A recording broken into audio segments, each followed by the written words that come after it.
right on. It really doesn't matter. And then the other thing is, do you want that lamp on in the background? That one. If you're not going to use the headphones, you can just take them off. I'm going to set them right here. And then this, if you need to cough, we got to hold down the cough button and then let go. Cough, cough, let go. Gotcha. You each have one. This here. Makes sense? Yeah, we each have a cough button. Yeah. All right. Let's see. Let me pull something up real quick here. Do you have any notes or anything you need? I actually don't. No notes. Abhi and I were briefing on the way over here, and We'll just see where it goes. we'll see where it goes. And Abhi's telling me, he's like, we could just spend like an hour and a half or all day on one case. I go, yeah, yeah, we definitely could, right? Yeah. Yeah. Okay. I could spend all day him just telling me what the markets are doing. I know. And if you let me, I might do that. I have a gift of the gab. So you press this if you need a cock. And then just Yeah. hold it down. Okay. Yeah. When you release it, it's back on. And I'm too far away for Abhi to kick me for underneath the desk to be like, hey, man, let's switch gears. But I'm trying to let me pull something up here. Matt co-leads in Fight Club, Oh, okay. like the founding of it, and for Indiana. And so Matt and I have known each other for a while, and Tom and I have known each other for a little while now, and it's been awesome. These guys are great guys. So we're in good company. Right. Yeah, we can. We're just not here. Yeah, and they're gonna make sure everything runs all right, that nothing blows up while we're in here, and that we don't break anything. Yeah, we don't break anything because, as you can see, there's an awful lot in front of us, around us. Maybe those of you out there probably won't be able to see it, but yeah, this is awesome. Thanks for setting this up and allowing us to steal your time on Labor Day. You're live. Are we? We're good? Okay. Abhi, we're good, man. Well, good to be here. Yeah. So let's see. I'm just pulling something up here. I got to get Abhi's resume. We're going to read everything. I'm just every bit of his resume. It's just a pleasure. Abhi. So let me dive in. Abhishek Kambli. Is that how you say your name? Abhishek. Abhishek. Yeah. That's how you say that. Yep. So say that again. Abhishek. Abhishek. Yeah. Man, I butcher names. I am no good at names. I try, but yeah, sorry about the butchering of your name. Fine. I'm just going to read right off of LinkedIn. Okay. I love this stuff. Litigator and leader of the Special Litigation Division at the Office of the Kansas Attorney General, former major or current. Okay. Major in the U.S. Air Force Reserves and former federal prosecutor. Abhi, welcome to Foster and Friends, my man. Thank you for having me on. Yeah. This long form in our conversation will go many different directions. Okay. But first of all, what I always like to start out asking a guest is, tell me a little bit about you. Tell the viewers and everyone who's going to listen to this a little bit about your story. So what that means is, like, maybe if you could real quickly go through, where were you born and raised all the way to here, and then your education. Yeah, sure. Go ahead. So I was born in India originally, came to the U.S. when I was 3 years old. Grew up in a you could say a working class family. My dad worked at a gas station, and my mom just was worked administration at a bank. So lived in Norwalk, Connecticut for pretty much my entire childhood. Went to a small art school in Philadelphia. Gave it a try in the entertainment industry for a few years and didn't end up liking that. So I took my dad's advice and went to law school. Went to Notre Dame, graduated from there. And I really wanted to serve and give back to the country that I thought gave me so much. So I went into the military straight out of law school. And through that, I was a JAG and did both prosecution and defense work. And then I met my wife while I was in the military, and moving mandatorily every 2 to 3 years wasn't going to be a good fit anymore. Yeah. So we left that and settled in Indianapolis for almost 5 years, or as a federal prosecutor. We had 2 kids during that time, Adeline and Alexander. Alex is 3 years old, or Adeline's 3 years old, and Alex is 8 months old. Yep. And after a period of time at the job, I saw what was going on in the country. I saw what was effectively a nation on the decline unless something changed. And given that I had young kids, I really wanted to do something that was actively changing kind of the trajectory of where we were going and how we were getting there. And I saw an opportunity come up through the Office of the Attorney General in Kansas.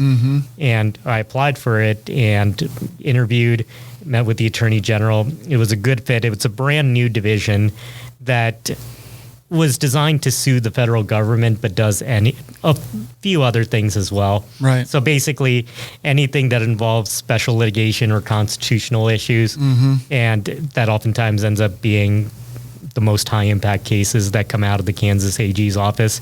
And the vision we had was something that, through our case selection, prevents the country from going downhill, essentially. So we bring proactive cases where we sue the federal government, things like the new round of student loan forgiveness or the new Title IX rule. Big, important cases that put an end to, or not necessarily put an end, but at least slow down the decline. You know, the AG, he's very, very savvy, very into the mission that this division has, made it a big priority since he ran on creating it. And we have been able to accomplish quite a bit in the short amount of time that I've been there that we're very proud of. So Absolutely. that's kind of the long and short of where I am and how I got there. Yeah, absolutely. I appreciate that, and we'll cover some of those cases a little more in depth here on this show, and then we'll try to also cover some ground as well. Maybe I know there was something with the ATF also, right? And then and a few other areas. So we'll go down that path. So you. In your past, you worked for the FBI, is that correct? For the U.S. Attorney's Office. U.S. Attorney's Office. Okay, what did you do there? I was a federal prosecutor prosecuting primarily gun cases. So a lot of the more violent criminals would fall under what I was prosecuting back then. Yeah. How was that experience? I'm curious about that. It was good, but for the types of work that I wanted to do, it wasn't really the best fit, especially compared to what I do now. Yeah. Like the level of complexity and the level of significance of each case that I take on. It wasn't at all comparable to what I was doing before. Yeah. So in terms of, when you talk about wanting to change the trajectory of a country that was effectively on the decline, there wasn't a whole lot I could do just by the nature of the job itself. But yeah, so I would handle violent crime, some drug trafficking and things of that sort. So basically all criminal work. Yeah. How do you think your worldview, when you say country on the decline, I think I agree with you on, and there are an awful lot of people out there that are pretty saddened and struck by how quickly things have progressed down this path of wokeness and liberalism and all the rest of that political stuff. But worldview wise, like, you're here in this country, you've been given this great opportunity. You, of course, have seized it. You've worked extremely hard. You and your wife have done that.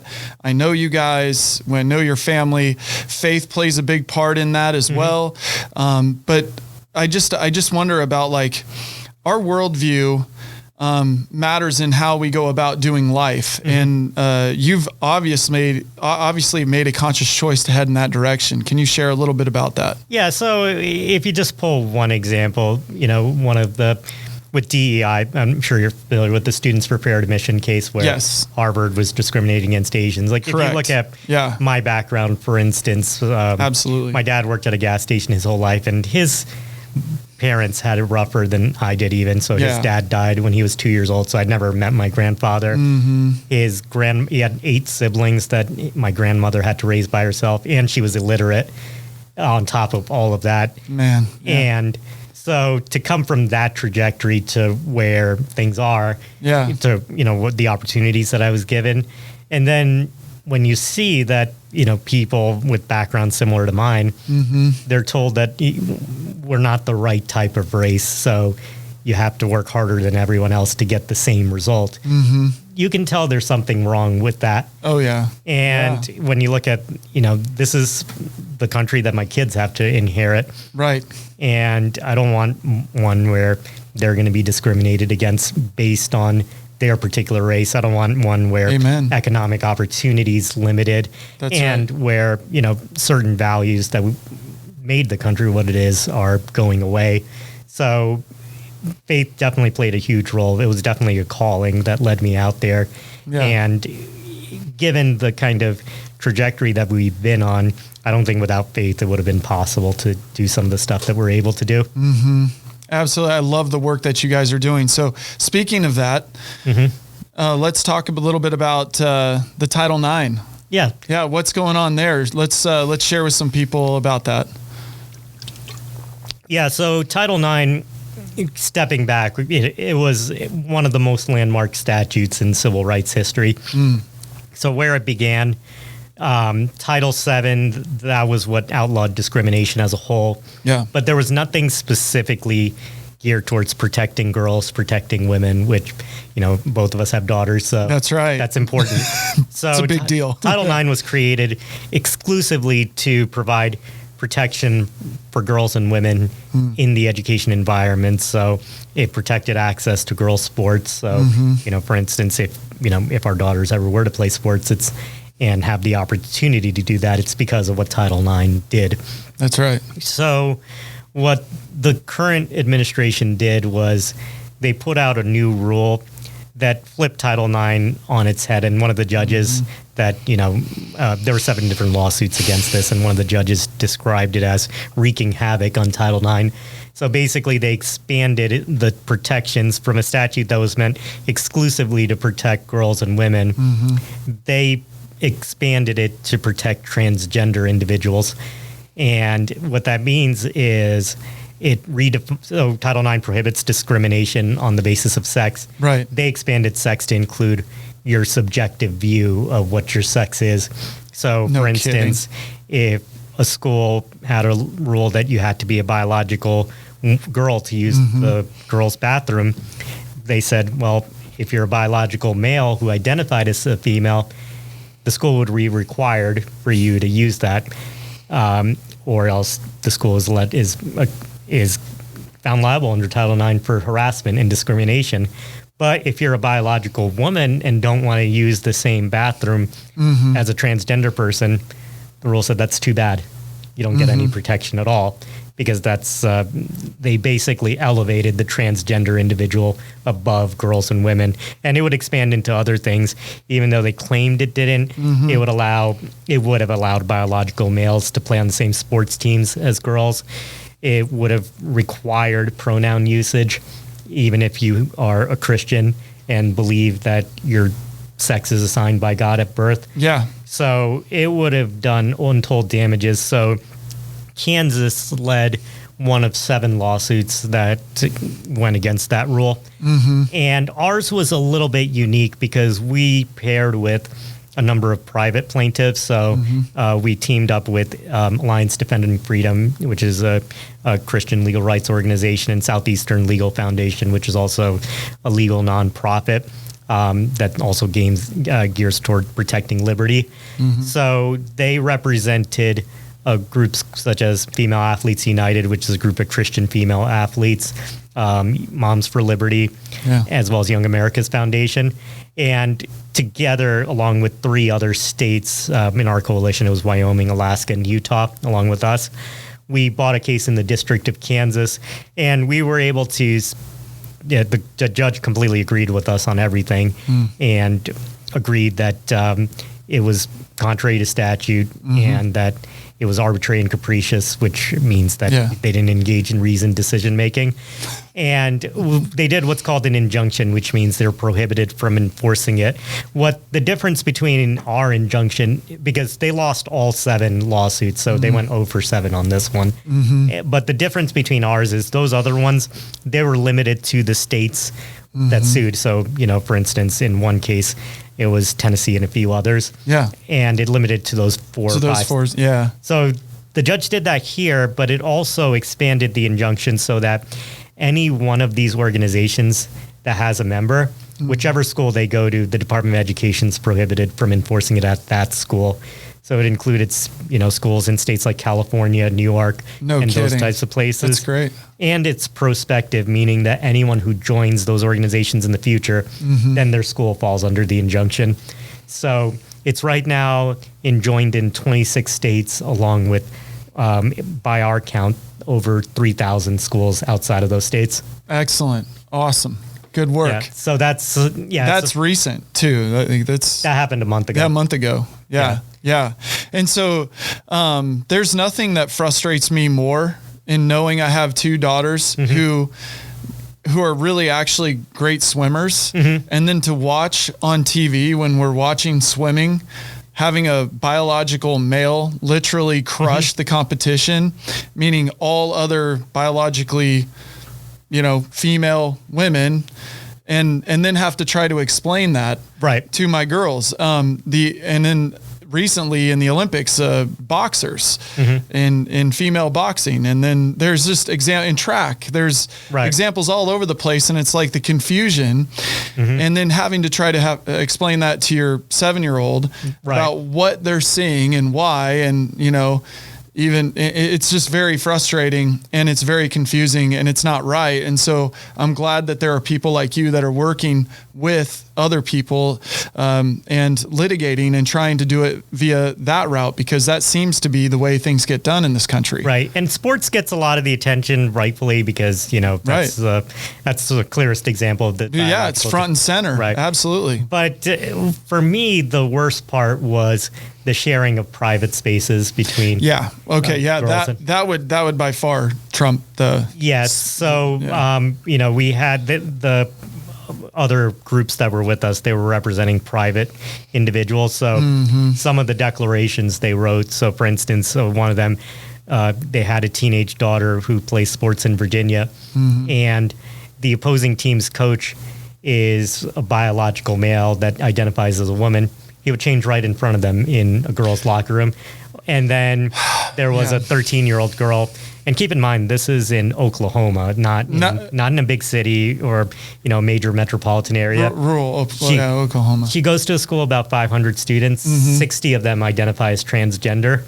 And it got to the point where there were so many biological males using her bathroom that she just decided not to use the bathroom during the school day. Oh my gosh. Until Oklahoma came along and passed a law requiring separate bathrooms for separate sexes. But if this Title IX rule went through, that state statute would have been overridden. She would have been back to where she was before. So then that student's recourse and her parents, if they even have the ability to, because a lot of where you end up living has to do with, well, what job can one get and obtain, and that type of thing. It changes the dynamic. And so it's discrimination against that group of people. That's also. So, right. And not everyone can go to afford to go to a private school. For the vast majority of people, they have to go to a public school. Right. And what this rule would have done is that it would have applied it to public schools across the nation. So if it went through, you couldn't even move anywhere and be outside you of the couldn't, grasp. especially if you couldn't economically afford it. And most families in our country are living paycheck to paycheck. I mean, the majority of Americans are that way. So there's a financial literacy issue there that hopefully we can help educate people over time. Right. The other thing is, it doesn't prevent.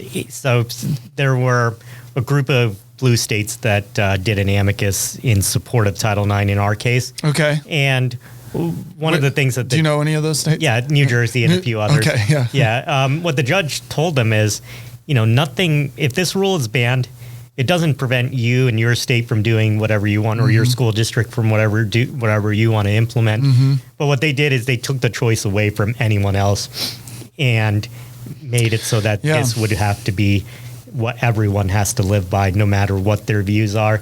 So, yeah, I mean, for instance, with the pronoun usage, there was no religious exemption if you're Christian and believe that God created man and women, and those are the only two sexes that you have.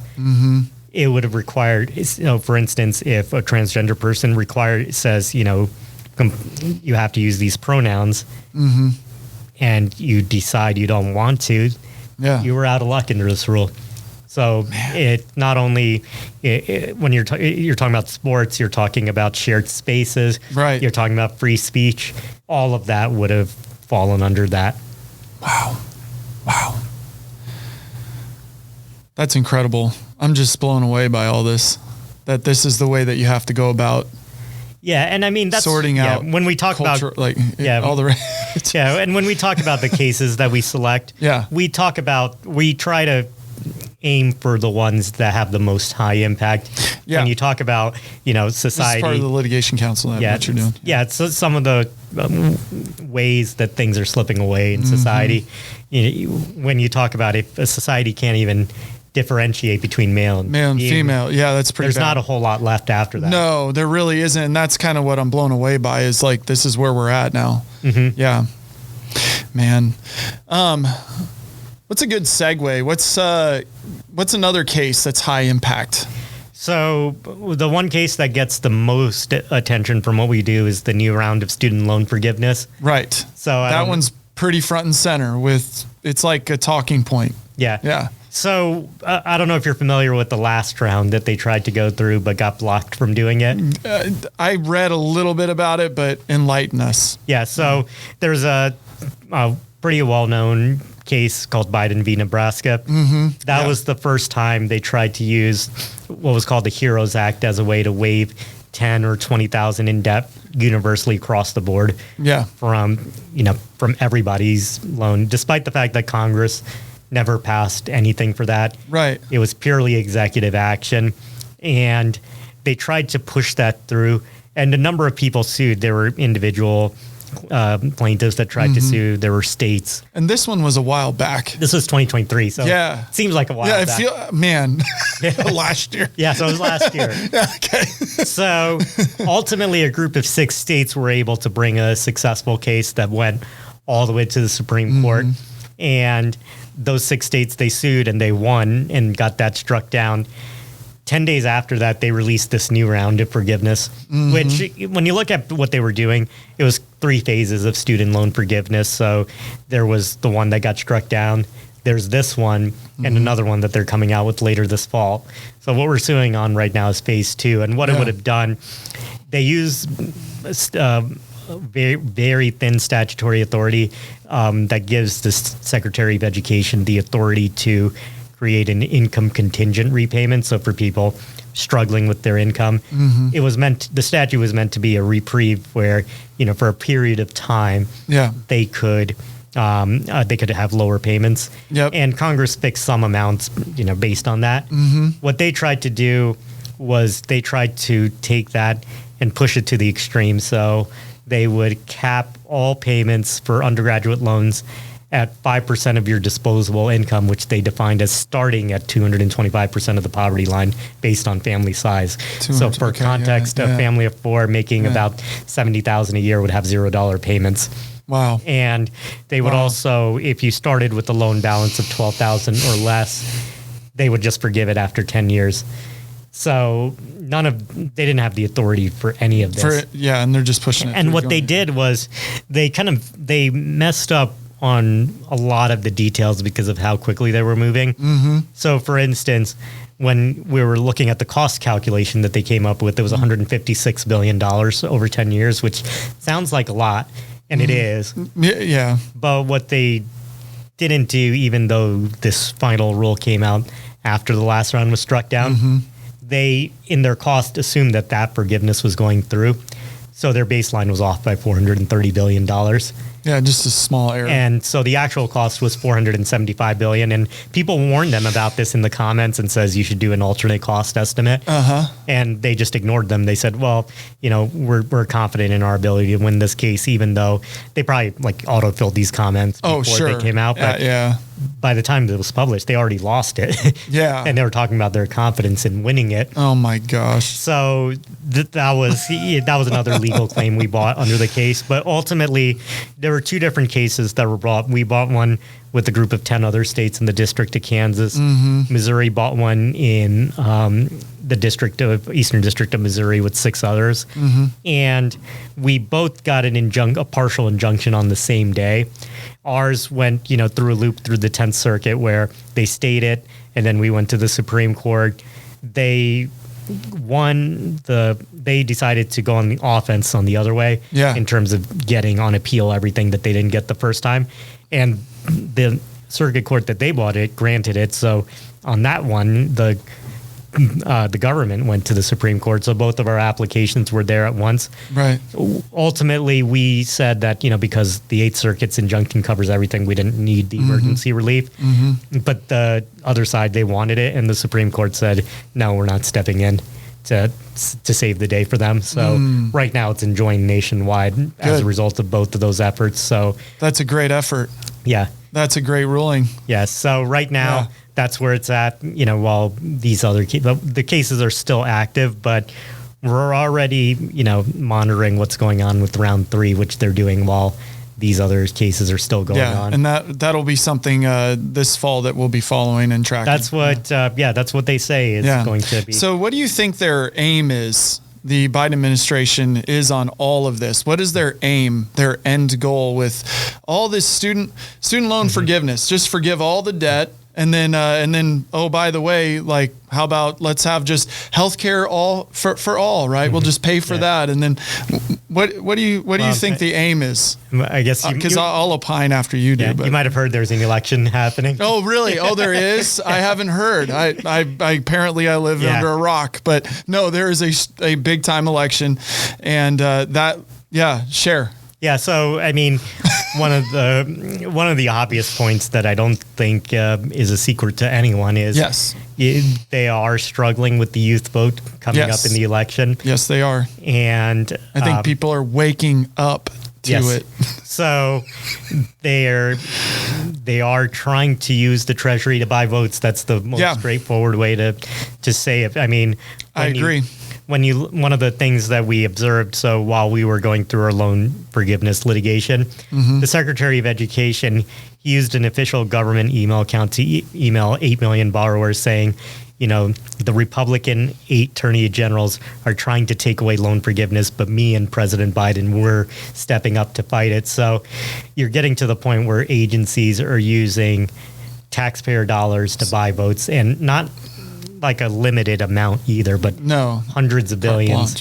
And when you account for all student debt, it's 1.6 trillion. Correct. And then when you talk about the inflation that we have, if you just put 500 billion out there, right, that's going to have an effect. Yeah, it'll keep inflation around longer. Yeah. So I mean, stopping that was important, not just for, reducing inflation, those kinds of things, but just for the rule of law in general.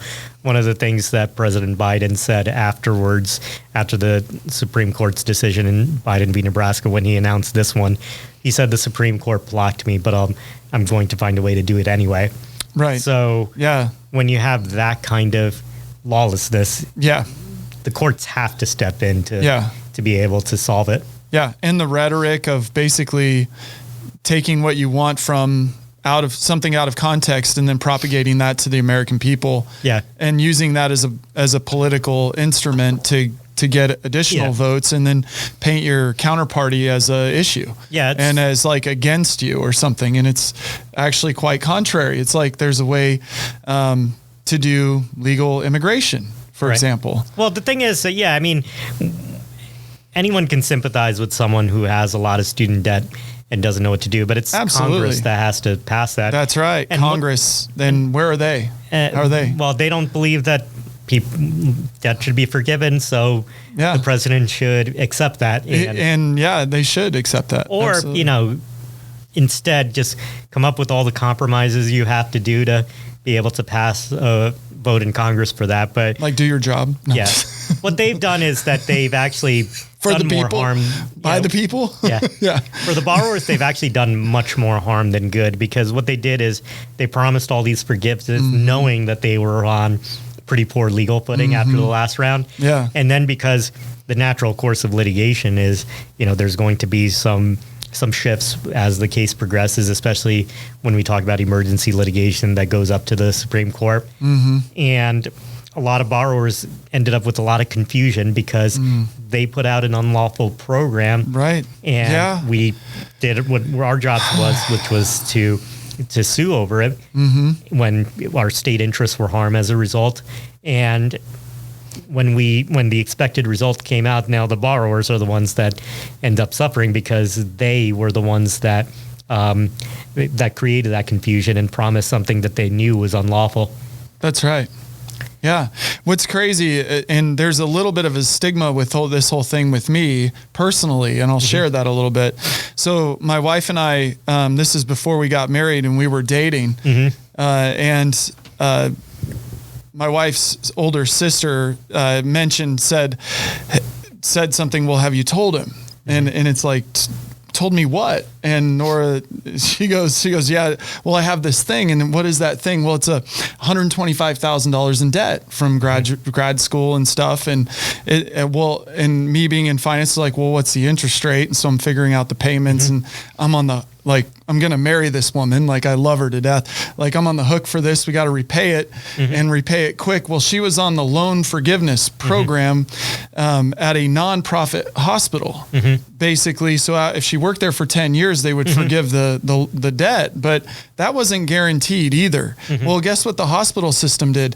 They went from nonprofit to for-profit, which flipped it. And then she married me, which then really blew up the plan. Yeah. And now like right away, right after we got married, we got a nice little letter saying you owe $7,500 in back interest, because it came out of that forbearance period. And so we had to write a check for that. And then we paid off the loan. It took us some time, but we paid it off. But I just think that's a conscious decision when you go into debt, into school, to go get educated and kind of further the American dream.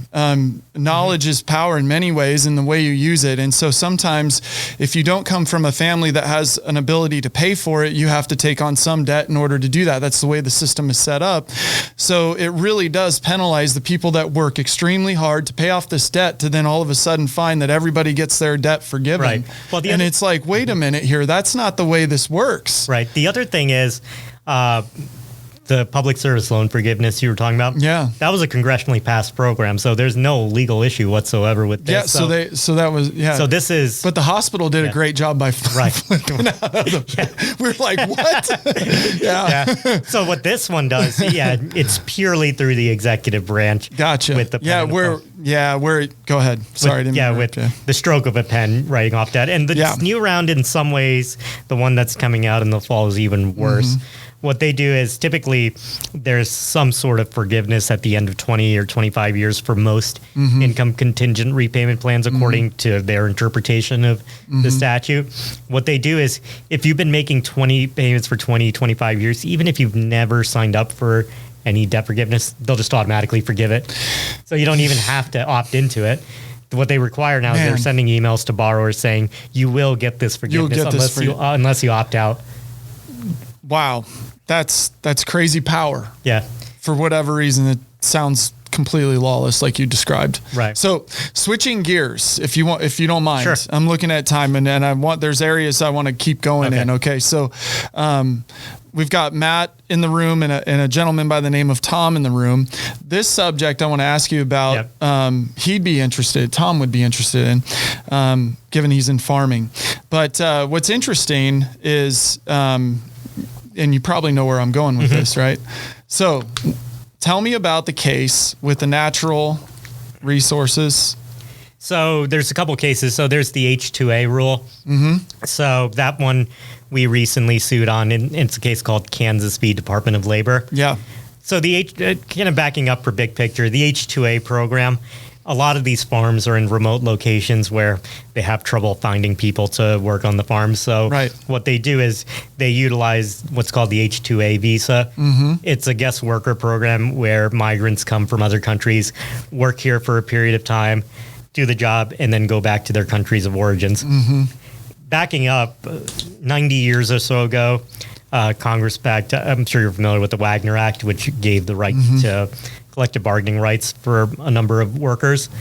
And this was in a backdrop where there were a lot of violent protests between labor and management and things like that. And, a lot of people died. So the Wagner Act was passed to calm those tensions and balance the interests between labor and management. Mm-hmm. But Congress, they made a conscious decision to exclude agricultural workers from getting federal collective bargaining rights. And it makes sense because, if they strike during peak harvest season, food spoils, Right. and there's no way for a farm to get that back once it happens. Mm-hmm. So there was very good reason for Congress to exclude that, and that's been the law for 90 years. Mm-hmm. What the Department of Labor did, they used their statutory authority to have some control over how the H-2A visa program works. Mm-hmm. And they basically gave collective bargaining, or we're going to give collective bargaining rights to migrant farm workers Right. who are only here in the country temporarily, Yeah. while at the same time American farm workers are still excluded from that statute. That's right. So I was looking Doesn't at seem this and right. it was like, it's clearly unlawful. Right. Clearly. And yeah.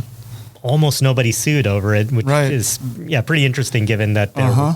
you would think that some big agricultural group or someone else would do that. Mm-hmm. So what we did was we partnered with the Georgia Fruit and Vegetable Growers Association, 16 other states, as well as a small farm near Brunswick, Georgia. Yep. And we sued in the Southern District of Georgia. Yeah. And just last week, we got an injunction from the judge on the rule. Awesome. It was limited to those 17 states, but for now, the Department of Labor has decided to pause implementing this nationwide. So as of right now, we were able to avert that that rule at least.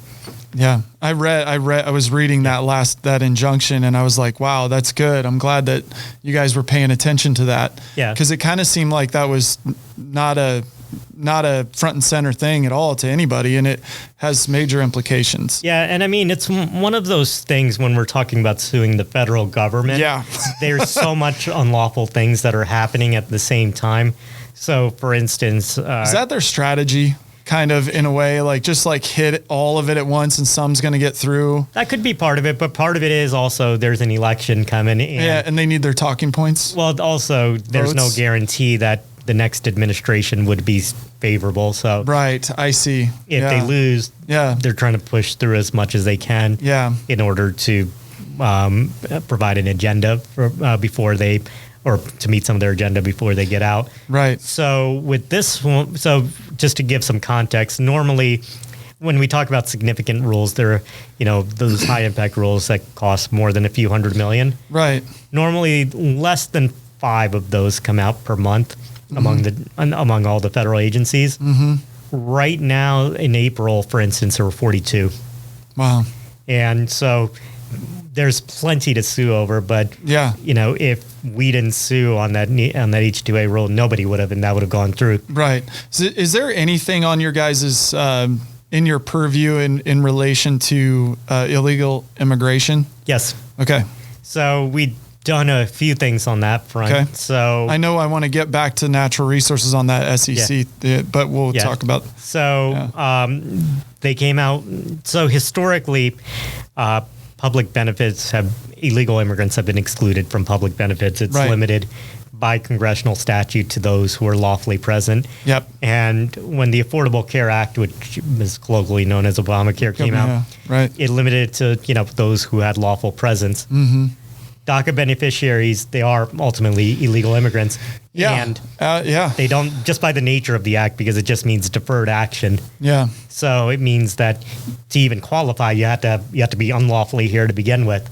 So historically, they've been excluded from it. Mm-hmm. But then just recently, they decided that we're going to allow them to have DACA, or those DACA beneficiaries now receive Obamacare benefits. So let me get this straight. You mean, so you can be here illegally, but have the same benefits as someone that went through the Yep. process of getting here legally. Yep. And when you break, That makes sense. when you break down the hundreds of thousands of people that Doesn't make were sense. getting it, Yeah. typically those beneficiaries are not on the higher income level. Right. And Yeah. when you look at Obamacare, like the lower income you have, the more benefit you've gotten.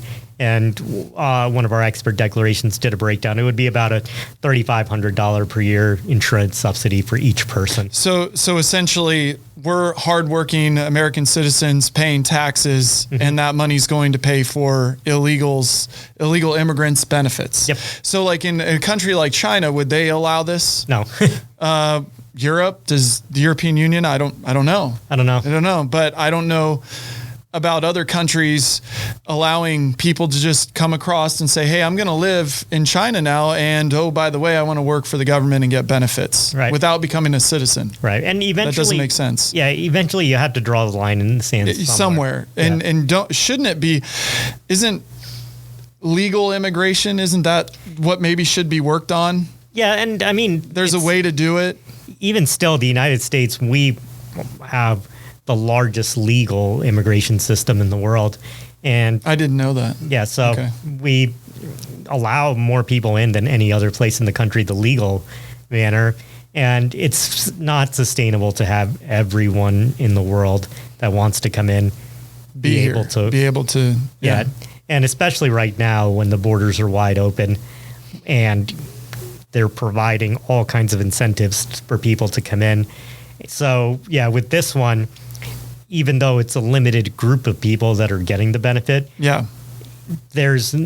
it's pretty obvious that It it's sets a going to- precedent, though. Yep. Right? Is that what? Yeah, because now you're stretching the definition of lawfully present to include people who, by their nature, have to be unlawfully present to even have the status that they do.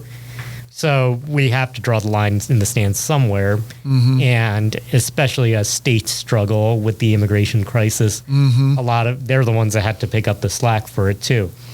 So one of the things that we did, so we sued on this one, and we're joined by a group of 18 other states. Yeah. And we sued in the District of North Dakota, so that one is still pending Still right now. pending. Okay.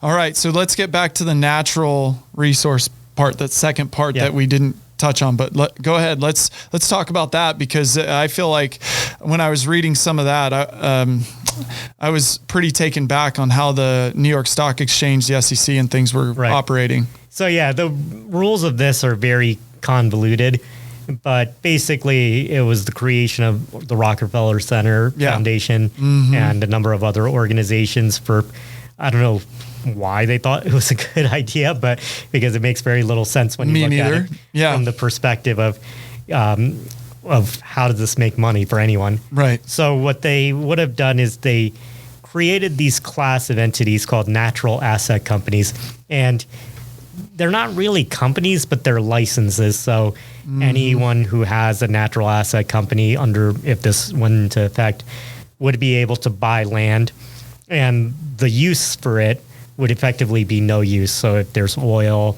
or something else there, Right. Like under the ground or. yeah, Yeah. you can't do anything that's considered environmentally unfriendly to it. So like harvestable timber. Yep. All that type of stuff. Yeah, can't do that. Can't do that. Let's say it's in the middle of a desert, like out in Texas, Permian Basin, the frack sand that sits on top that's just Yep. deposited by wind that they mine to use in fracking, that would go away too. Yeah, so the only thing you can do are things like sustainable farming or ecotourism, which isn't going to So be what are the definitions of that?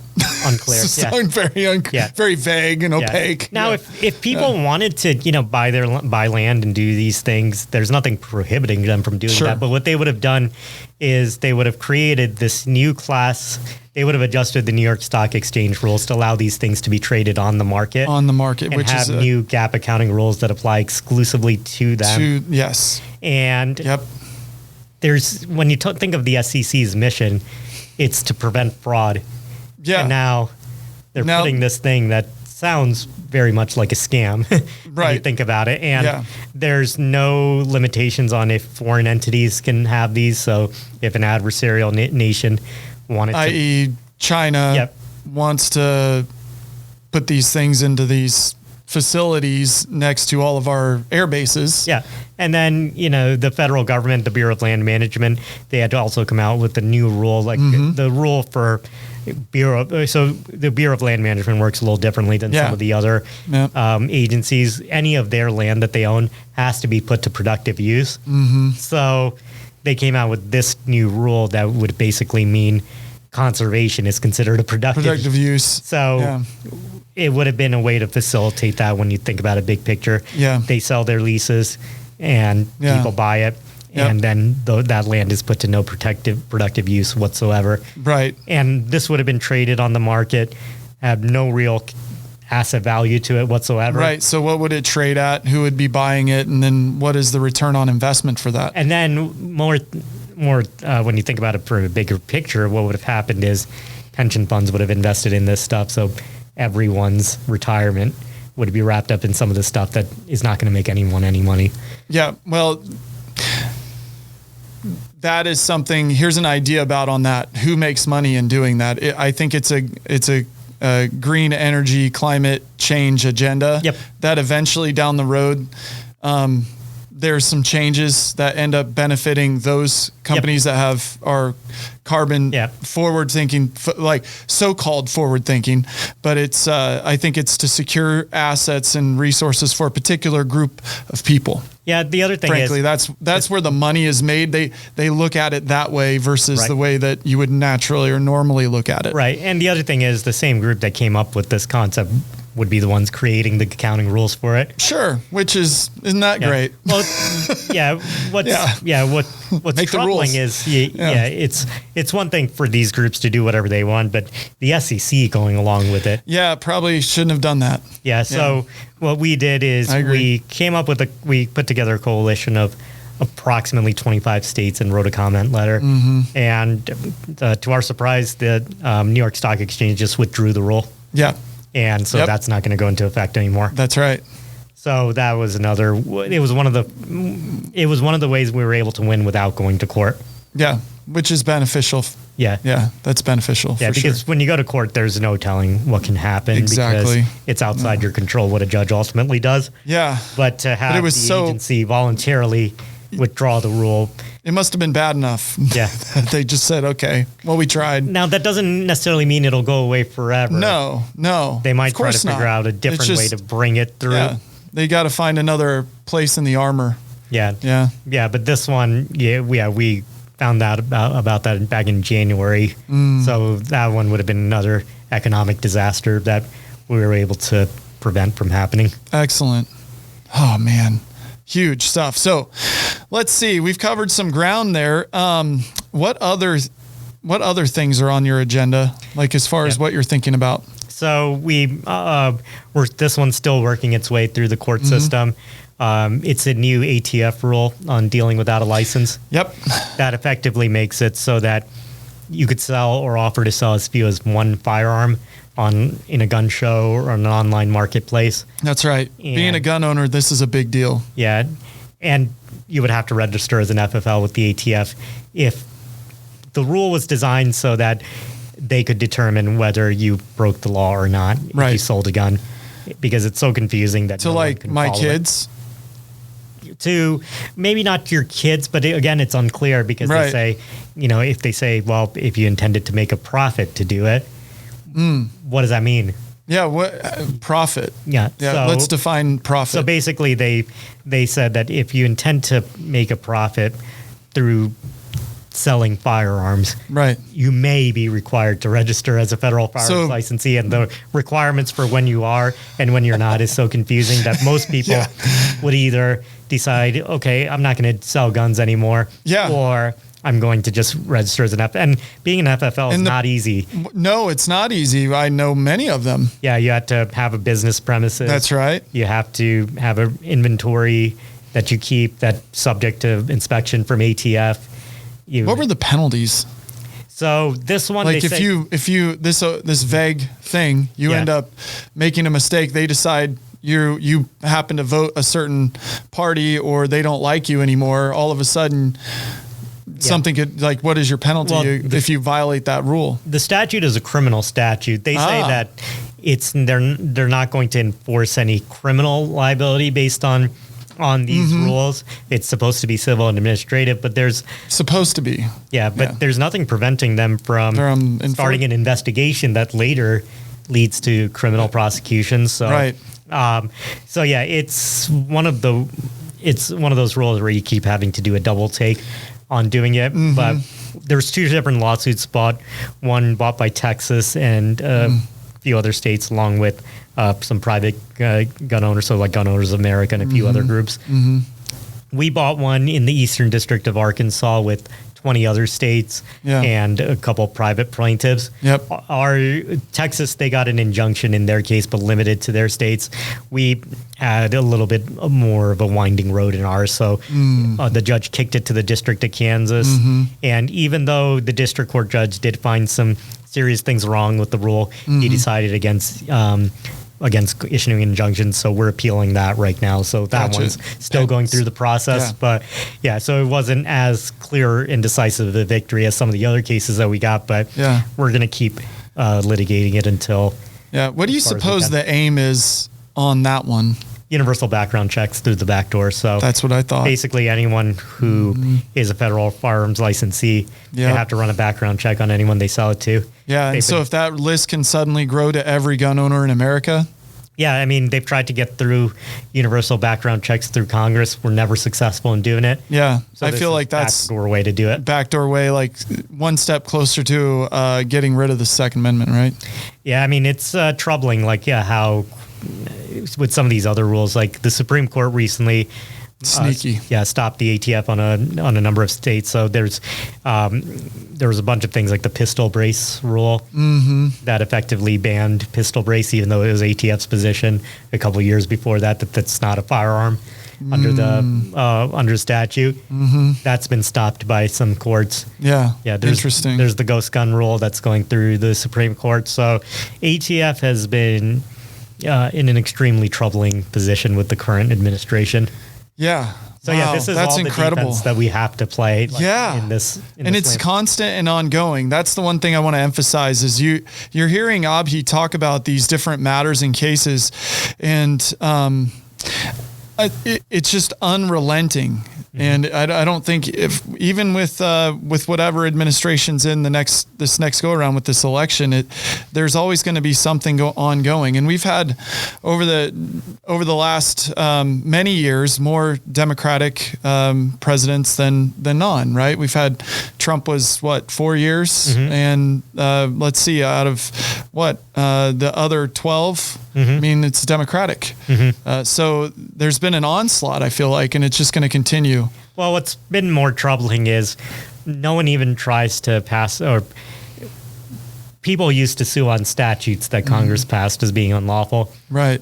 Now, no one is really even suing on statutes. They're suing on agency rules because everything's coming from the executive branch that has, these wild transformational changes for society. Like when you look at Title IX, effectively redefining gender and sex in public schools across the country.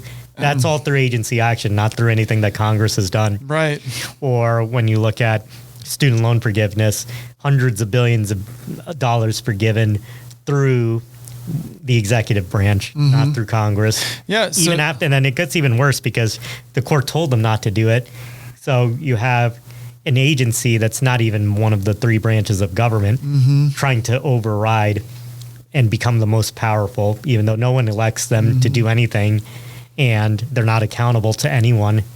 So at that point, that's one of the key things when you talk about who can make the difference in some of these suits. Like when states sue, they sue when to get into court, you have to demonstrate injury. So anytime there's a state injury on one of these, we have the ability to sue on this. And it's the state AG world is one of the most powerful forces in limiting some of the overreach that's harming a lot of people. Right. Many states can band together, and it sounds like that's been going on with some of the things that you guys are bringing. Yeah. And typically in these multi-state lawsuits, there's one state that's the lead, and then other states join. and are part of it as well. So with sometimes we're the lead, sometimes we're joining someone else's case. So the cases that I was talking to you about are exclusively the ones we're leading. There's a number that we joined that other states are leading the way. Right. I saw Utah was in there. I saw leading some stuff to other states as well. Yeah. Yeah. Yeah. So excellent. there were a number of states that led on Title IX within their specific geographic region, and we did ours. So there's a lot of stuff going on the state level that's able to push back against some of the more egregious overreach that's happening. Is there anything that you guys are doing with or participating in? And I'm trying to frame this question. I'll bring up the subject that I'm thinking about, but that has to do with technology, with phones and children. Is there anything that's in your purview there? So our office does quite a bit on the consumer protection side. Okay. I'm not directly involved in that part, but I mean, our office had recently sued Pfizer over the COVID vaccine. So they do, and then they sued TikTok over some of the stuff that's happening with them. I'm not involved in that since the stuff in suing the administration, as well as the stuff that we also defend against some stuff on the state level side. So for instance, there was recently a case we litigated in state court where the legislature had passed a law that required your biological sex instead of your gender identity on driver's license or birth certificates and things like that. But a state agency wasn't complying, so we sued them. So things like that as well. So gotcha. When you incorporate all of that, there's not a lot of time for the consumer protection stuff. So luckily we have other people in our office that are doing a lot of good work with that. Yeah. What do you obviously there's an election coming up, right? So you've got Kamala Harris and Donald Trump, and where I'm going with this is more of like, let's suppose Harris is elected. Yes. Okay. Do you think that there will be more work for you guys to do or less? What do you think?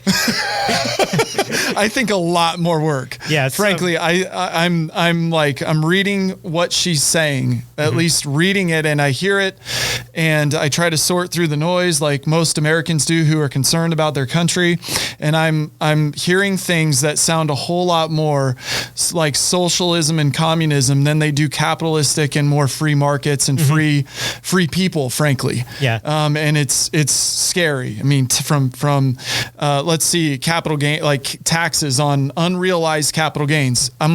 How do you even account for that? How are you going to just go through the entire economy and do that? Universal healthcare, like everybody has on how are you going to pay for that? Like, I'm a hardworking American guy. I'm a self-employed business owner, and I'm paying my fair share in taxes, I feel like. And it's like now free healthcare for all. And it's like, is that the best route?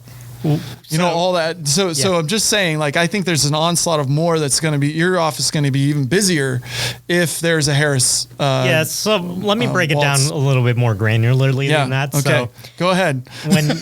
When people elect a president, they're not just electing the person on top.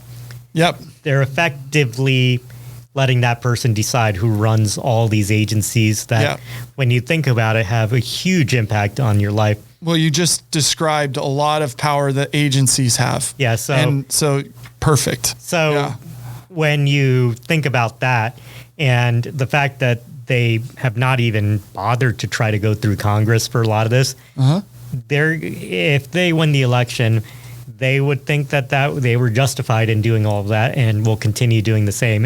Because all of this stuff, it didn't start under the Biden administration. It started under the Obama administration. Right, so long ago. The DACA, I agree with that. The DACA program, that was never passed through by Congress. That was just through executive action. So this period has been that on steroids. So if anything, if they were to win, they would definitely pick agency heads that are going to continue on the same path. And they're going to think that was what the American people approved. So when you're electing a president, you're not just electing that person.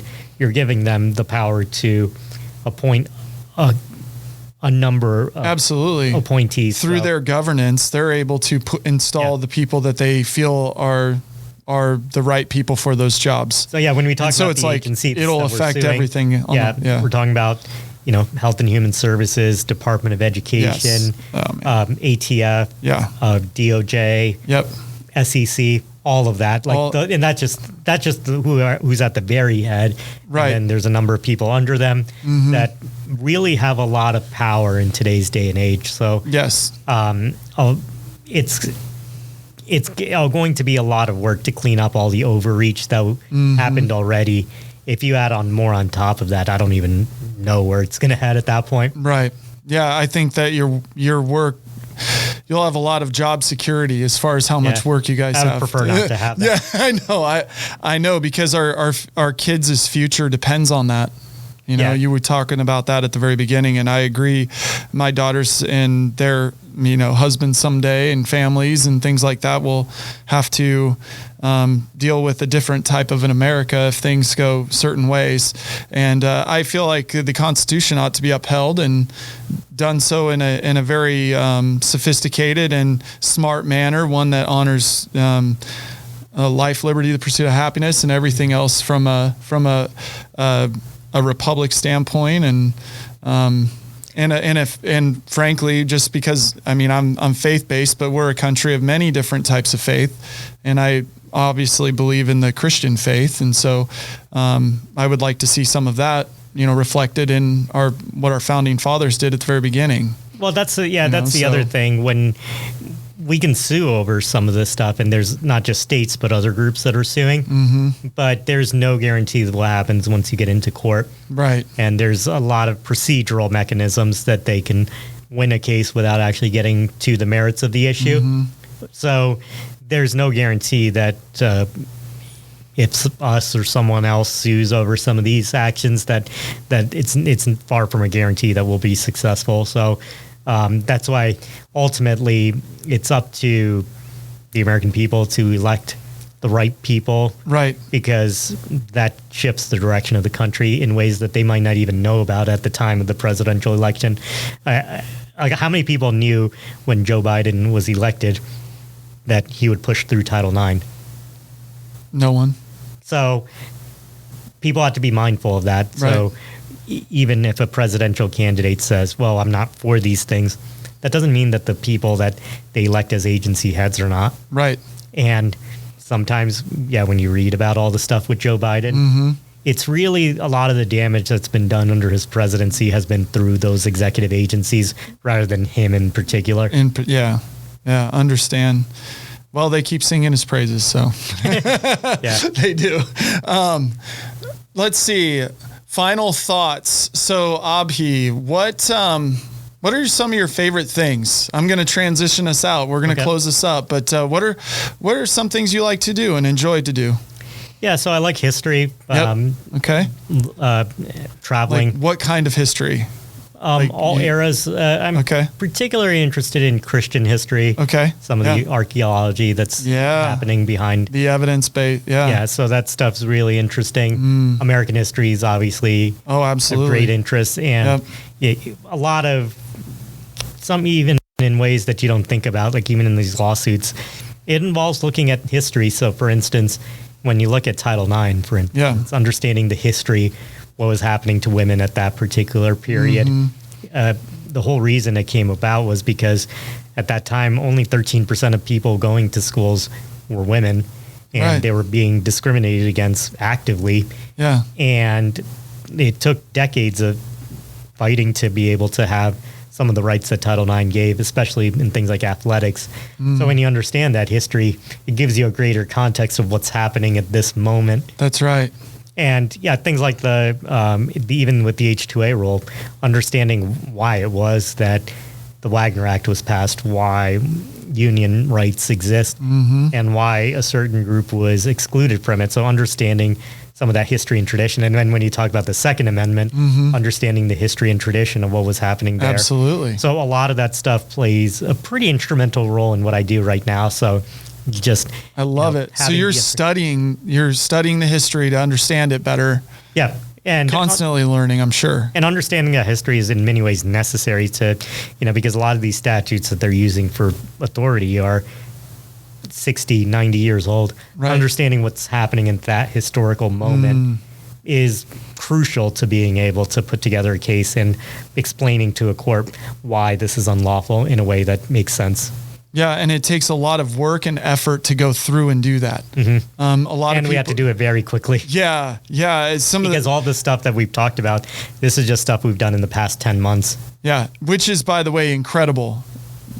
Since you started that position, we continue to talk, and I'm just like blown away at all the things that are going on. And it actually opened my eyes to see how active you have to be to defend freedom, to defend the rights of people, and to uphold the Constitution of the United States of America. And it's amazing. We're progressing, but there's two views of the nation at this point, two views of the future of the nation, right? And so,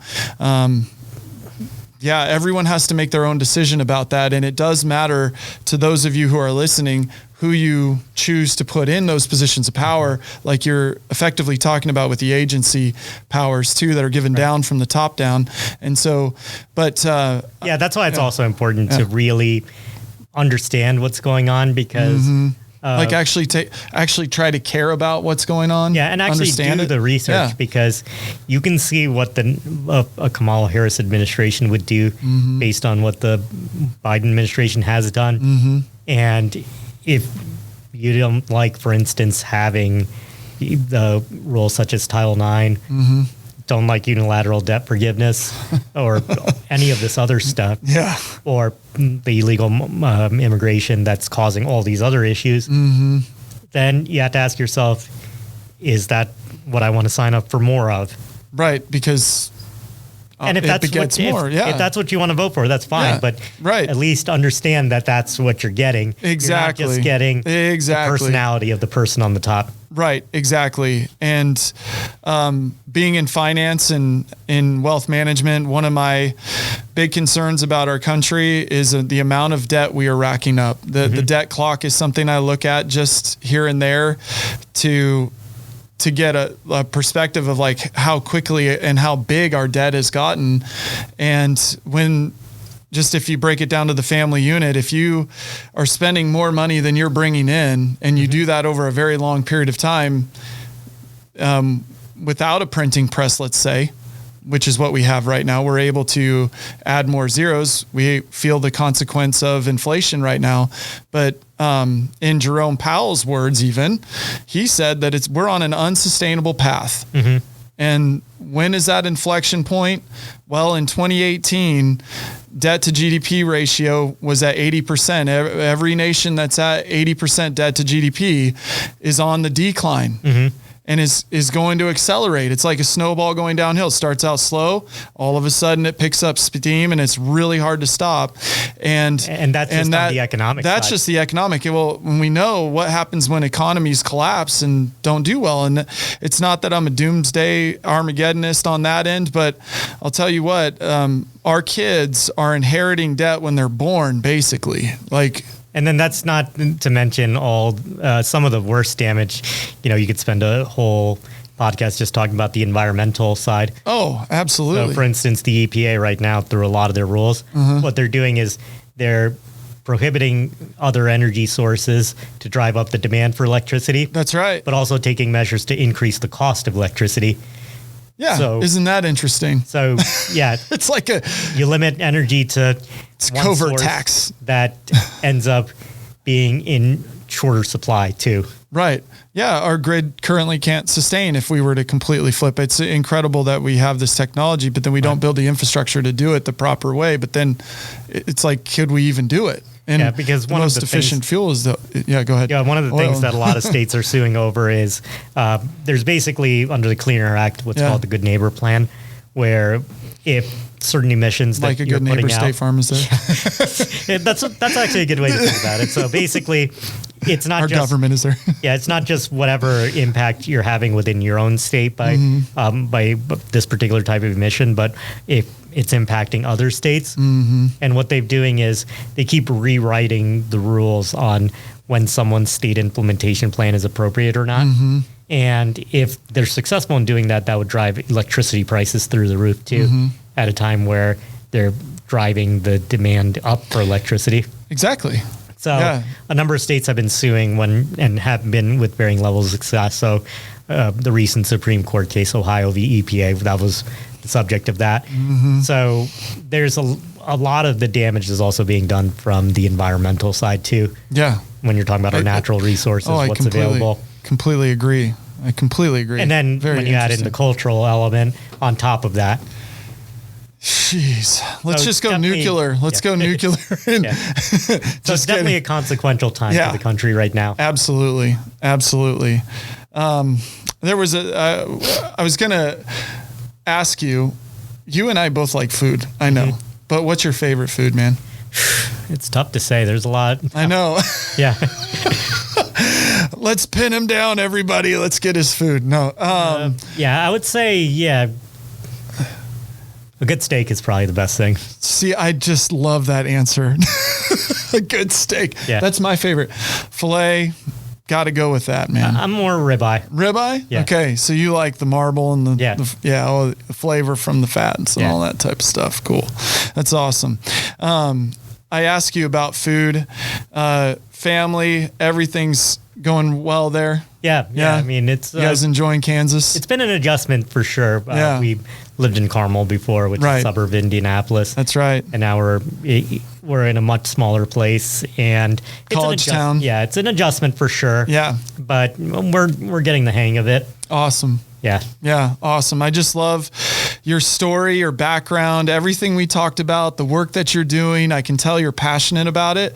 I can tell that there's like more than just passion. It's like, this is what you're meant to do and you're executing on that. And, I just, as a friend, I'm like really encouraged by the work that you're doing, proud of what you're doing, and that you're utilizing the gifts, talents, and abilities God gave you to do that. And it's just awesome to see. I'm a big Abhi fan. So if there's any way that we all can help support you, let us know. I'd love to continue this conversation from time to time as the years go by, because as we know, this doesn't just stop. Right. This is just ongoing. And I'm really excited about the work that you're doing. So thanks for spending time with me here at Foster and Friends in studio in Indianapolis. I really appreciate it. Yeah. Thank you for having me on. Awesome. Thanks, my man. Thank you. All right. That'll wrap it up. Thank you, Matt. Thank you, Tom. Do you guys have? Now you get to interview from us. Yeah, for